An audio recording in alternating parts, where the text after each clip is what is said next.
Hey, welcome to Harshfield Science. Today we're going to talk about Bernoullis Principle. We're going to talk a little bit about how a plane flies. So to get us started, I'm going to show you something that's going to really upset your parents. It's going to be real obnoxious. What you do is you take two pop cans and put them real close together. Put your hand right on top to hold them in place. Take a straw and blow between them.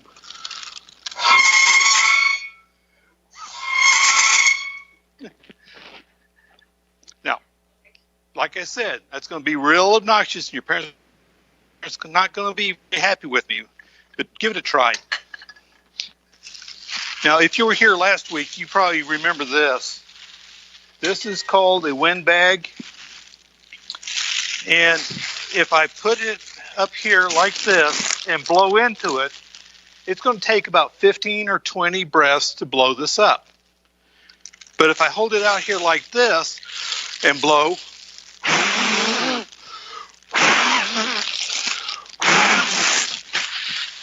then I can do it in 3, maybe 4 breaths. And that is part of the same thing that happens with the pop cans. Here's what's happening. If I hold it like this and blow in, the only air going in is the air coming from my lungs. But if I hold it out here like this and I blow in, that air moving in is going to cause a slight pressure difference, and it's going to be pulling more air in.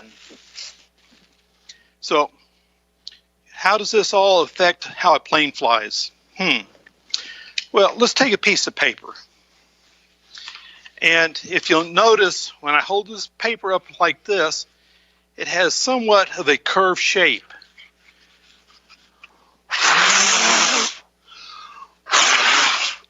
When I blow on it like that, it has the same properties, the same effect as a wing does. If you look at a airplane wing,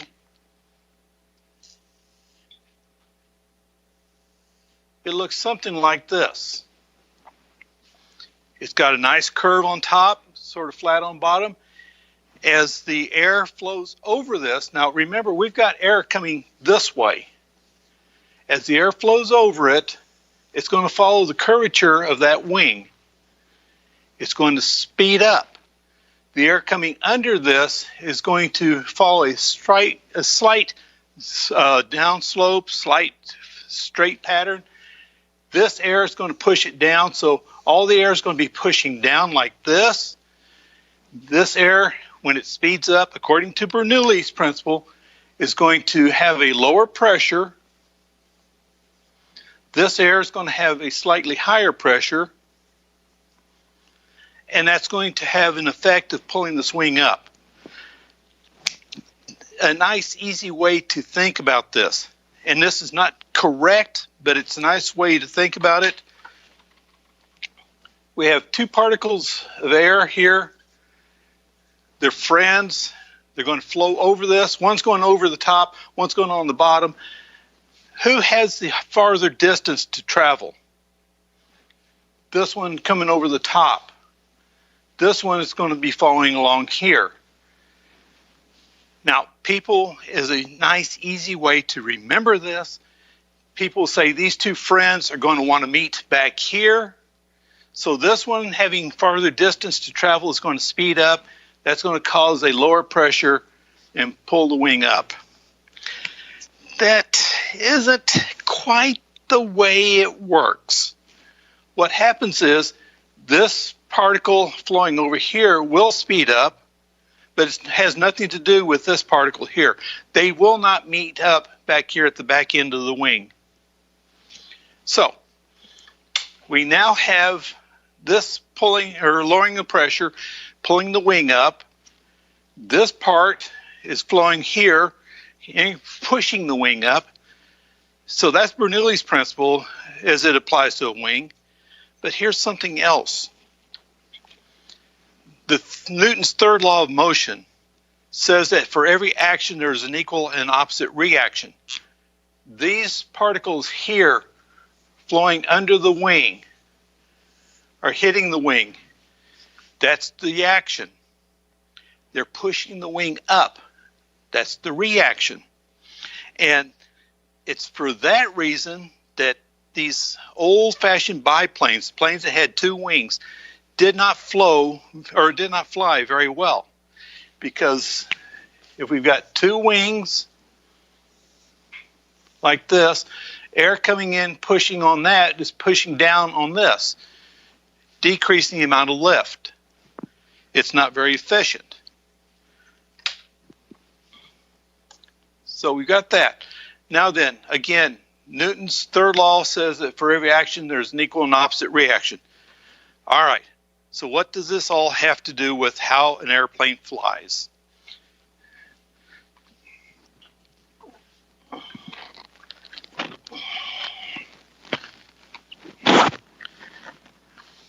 We have this airplane. Now then, if you'll look at the end of the wing right here, you can see that curvature. You can see how flat it is here. The same is on this side. Believe it or not, the propeller that you see here is also a wing. Looking at the end of it, you can see that there's a curvature here, a flat edge here. It's going to decrease the pressure on one side, increase the pressure on the other side. As this propeller comes around, this wing, this side is pushing up, is pulling the plane forward. This one, the pressure is decreasing, so the ascending propeller has the power. All right, now then, that's going to give this plane the effect of having to turn or wanting to turn, because this is going to create lift, this is going to produce some drag. So what they have done, if you'll notice that this plane here, and this is common for all planes, one wing is higher than the other, and you can see that by placing a straight edge along there. That angle right there counteracts the motion of this wing wanting to roll over. Now, we need to have lift, and that's what this does, is it provides lift. How can we increase the amount of lift that we have? Well, what do you think? Any ideas? All right, how about this? How about if we increase the air flowing over this surface? As it flows over, there's going to be more air flowing. It's going to be moving faster. It's going to decrease the pressure. It's going to increase the lift. So that is part of the reason when you see a plane take off or land, they're always landing into the wind. If the wind is blowing in this direction, the plane is going to take off or land in that direction. That is going to increase the air flowing over this. When we're taking off, we want this to move as fast as possible. We want as much lift as possible. So that's going to increase the airflow over this. Another way that we can increase the lift is by increasing what's called the angle of attack. Raising this angle up here. Excuse me. All right. So as we increase this angle like this, the air's got flowing over here. It's going to come off. It's going to go down at a steeper angle. There's going to be more air pushing on the bottom of this wing, pushing it up. So you may say, all right, great. Why don't we do something and increase this tremendously? Or is there a limit? Well, as we increase this angle of attack, there's going to come a point where the air is not going to flow over it smoothly.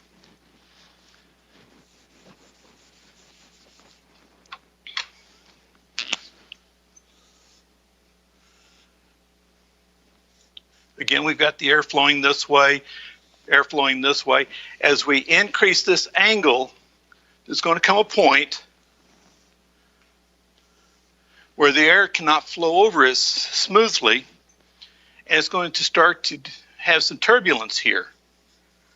That's going to have the effect of killing or decreasing or eliminating the lift that these wings are providing.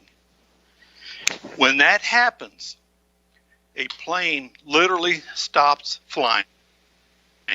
It's what pilots call a stall. All right, so we've got the propeller pushing the plane, pushing the air over the wing. We've got the wings creating lift. But now, when you've looked at a plane, you'll notice that on the ground, a plane can only turn this way, left, right, what we would call yaw. All right, so if a plane is in the air like this, it now has three directions it can move. It has the yaw, it has what's called pitch, and it has what's called roll, like this. And pilots have the ability to control each of those directions. If they didn't, the plane would not fly where they want it to go. So how can they do this? How can they control the direction the plane's flying?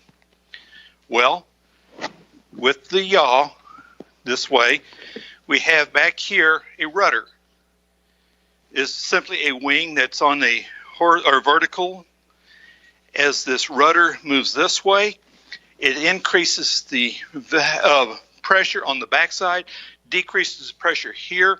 It's going to pull the plane this way. It's going to pull the plane to the left.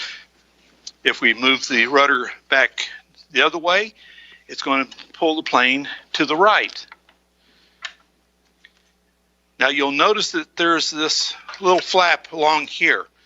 This is called an elevator. This is how a pilot controls the attitude of the plane, up or down. As this elevator moves up, is the position that it's in right now, this distance is decreased. The curvature under here is increased. Particles of air flowing under this will speed up. It will lower the pressure. It pulls the tail section down. Look what happens to the nose section. As the tail section goes down, the nose comes up. So that takes care of our pitch. Remember, we have our yaw, which is controlled by the rudder. We have the pitch, which is controlled by the elevator. But what about the roll? Remember, a plane can roll like this.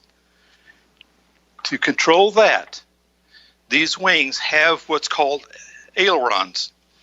These are flaps along the tail edge of the wing, and they work opposite of each other. So as this one comes down, this one comes up.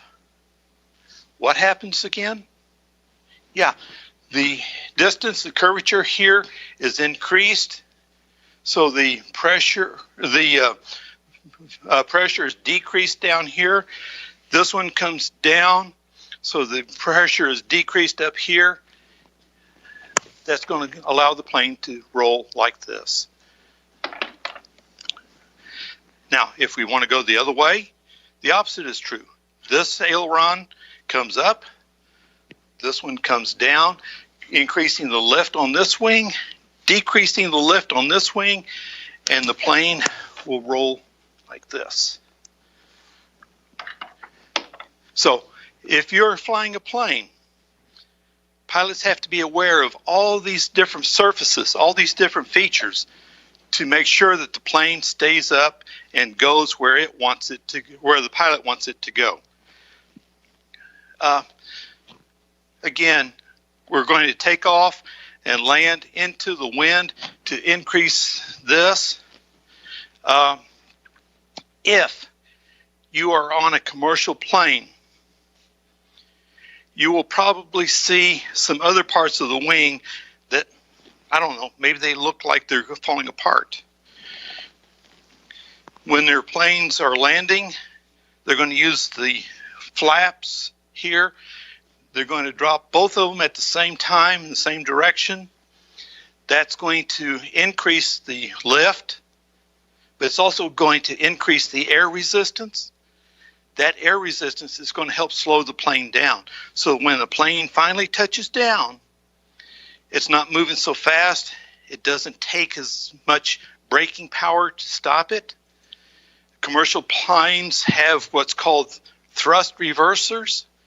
Those are shields that will come down over the back end of the engine. The pilot will increase the thrust, pushing against those thrust resistors, and it has the same effect here. It's Newton's third law. Force, reaction. The force is the thrust pushing against that. The reaction is an increase in resistance, decreasing in speed. You will also see on the top part of the wing what they call spoilers. Those are flaps that are going to raise up. They're going to increase the air resistance, and that helps slow the plane down. Most jets, most commercial jets fly, say, from Tulsa to Kansas City, will take off and land at a speed of about 500 miles, or no, not 500, about 150 miles an hour. Smaller planes, like you would see if this was a real size plane, would take off maybe 50, 75 miles an hour. They want that maximum airflow over this to keep that airplane up. Another way that a pilot can control the plane when it's on the ground is in conjunction with the rudder. This front nose wheel will move. And he does that by moving pedals that's inside the plane. These other controls are controlled by the wheel that he has available. Left, right turn, down, back. So he has total control over the spine. He can increase the throttle. He can increase the airspeed.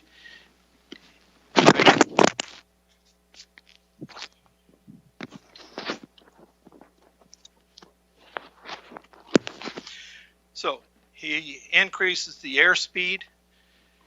I have seen planes that have started out, you turn them into the wind, you lower the flaps to increase the speed, you take and put the nose down so you maintain a constant airspeed, and with the wind blowing against the plane, with all the air resistance of this plane, you look down at the ground and this plane can literally fly backwards. Wow. Now, having done all of this, and I know it's been quick, but as you understand how a plane flies, I have a challenge for you. Take a piece of paper, just like this, just ordinary typing paper, and fold an airplane that will remain in the air the longest. Think you can do it? So, let's have a quick review. What's this right here? What's that called? That's a propeller. How does it work? If you'll look at the end very carefully, you'll see that it is nothing more than a wing. Leading edge, trailing edge, pushing the air over the top, across the bottom. That is going to pull the plane forward. Leading edge of the wing, trailing edge of the wing. How does the wing work? Air flowing over this is going to speed up. It's going to decrease the pressure. Air flowing under here is going to maintain that constant pressure. So that difference is going to pull the plane up. How can we increase the lift or the pulling up of this wing? Well, we can increase the speed of the wing or wind coming over the wing Do that by turning into the wind. Do that by increasing the speed of the prop, putting the nose down so that we let gravity pull us, or we can increase the angle of attack so that it has more of a downward component as it comes off the end. Again, that's going to allow the air underneath to push up on it. But can we do that infinitely? Can we do that to where the plane is almost straight up? No. At about 24 degrees, if that's our wing, angle of attack of about like this is going to cause turbulence. The wing is not going to provide lift. The plane is not going to fly. Remember what this is? This is the tail.